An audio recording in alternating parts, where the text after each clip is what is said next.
চট্টগ্রামের ওয়াসিম হত্যাসহ ১৩ জনকে হত্যা মামলায় সাবেক পররাষ্ট্রমন্ত্রী ডক্টর হাসান মাহমুদ সহ ২২ আসামির বিরুদ্ধে চূড়ান্ত তদন্ত প্রতিবেদন জমা দেওয়া হয়েছে ট্রাইব্যুনালে।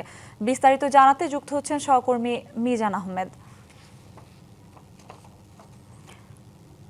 মিজান, তদন্ত প্রতিবেদন জমা দেওয়ার পর পরবর্তী আইনি প্রক্রিয়া কখন হবে বা কিভাবে হবে জানাবেন?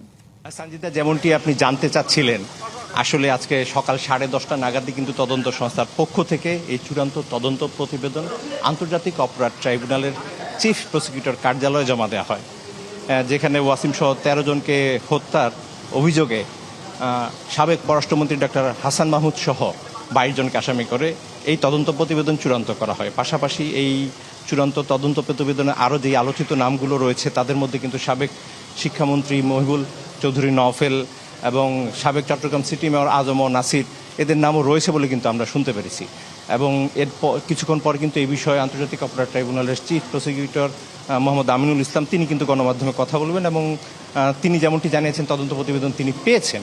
এর পাশাপাশি আরও একটি তথ্য আপনার মাধ্যমে জানাতে চাই যে আজকে হাসানুল হক ইনুর যে মামলাটি, যেটি বর্তমানে আন্তর্জাতিক অপরাধ ট্রাইব্যুনালের যুক্তিতর্ক চলছে, সেই মামলাটিতে পুনঃতদন্ত চেয়েছে, কিন্তু পুনঃচন্দ চাওয়া হয়ে একটি আবেদন জমা দিয়েছে এবং সেই বিষয়ে কিন্তু আন্তর্জাতিক অপরাধ ট্রাইব্যুনাল ২-এর পক্ষ থেকে এখন পর্যন্ত কোনো সিদ্ধান্ত দেওয়া হয়নি।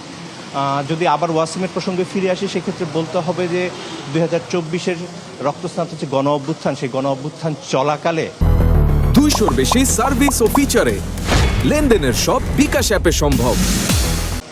১৬ই জুলাই চট্টগ্রামের মুরাদপুরে কিন্তু ছাত্রলীগ এবং পুলিশের যে ছোড়াগুলি, সেই গুলির মধ্যেই কিন্তু ওয়াসিমের মৃত্যু হয় এবং ওয়াসিম সহ আরও অনেকেই কিন্তু ওই দিন চরমভাবে আহত হন এবং পরবর্তী পর্যায়ে সেই আন্দোলনের ধারাবাহিকতায় টোটাল ১৩ জনকেই কিন্তু হত্যা করা হয় গুলির মাধ্যমে। এবং আপনি জানেন যে ওই সময়ে মারণাস্ত্র প্রয়োগ করা হয়েছিল নিরীহ নিরস্ত্র আন্দোলনকারীদের উপর এবং সেই ধারাবাহিকতায় কিন্তু এই মৃত্যুর সংখ্যাটা ক্রমশই বেড়েছিল এবং সেই তদন্তগুলো হয়েছে এবং তদন্তে প্রাথমিকভাবে বেশ কিছু তথ্য প্রমাণ পাওয়ার পরে এই তদন্ত আনুষ্ঠানিকভাবে যাত্রা শুরু করে এবং পরবর্তী